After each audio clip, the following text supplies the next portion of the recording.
Okay, here's a quick recap of some of the stuff we talked about in the last classes. The first thing is, the UI path information, all the programs and stuff are stored under My Documents and this folder called UI path. The test project I was doing was this new project test, and in there we had this sample Excel file. So this is the file name sampleexcel.xlsx. It can be whatever you want it to be. And in that file, we had made a little bit of data. So I had three columns starting on C3, first, second, and third. And I had a date, I had a PO number, and I had some country name. I don't know, whatever. It's just some data.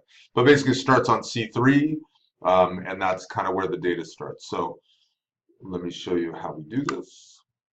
So this file wants to be located in the same file as your project, just so it doesn't have to go look for it. So what we did is we made a new flow, and within that flow, we added a couple things. So we added a read range. So we went over here, typed in read range, and it's going to filter it down. We used the system file workbook read range. We dragged that in and connected it to start. And then we did a for each row, which if you come over here, type in the for each, it'll filter that out. And so we used the data table for each row and we dragged that in. So those are the two activities we brought in and connected them to start. So start to read range to for each row. For each of the activities, when you click on it, you get the list of things on the right. So for our read range, our range, we use C3, which is that top left cell you saw in the Excel sheet over here. So that's range C3. That's where the data starts. So if you started on A1, or if you started on E1, or you started on C7, you just pick that first top left cell. That's what goes there.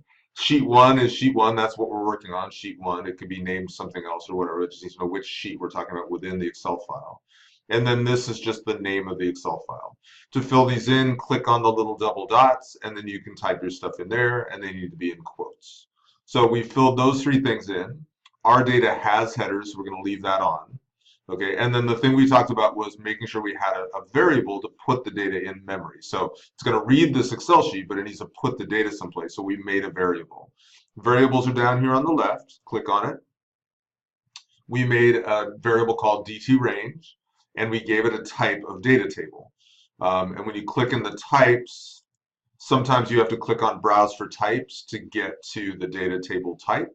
But the one we used was system.data.datatable. So that was the type we used because we're bringing in a data table information. So that's how you fill out this first one. So that's the data range.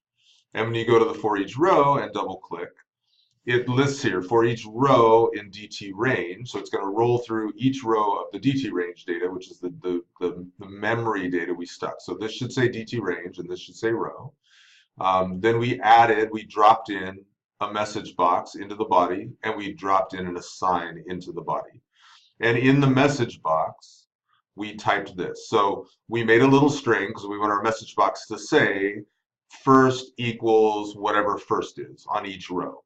So we typed in quote first equals space quote, then space and a plus to concatenate these two strings together.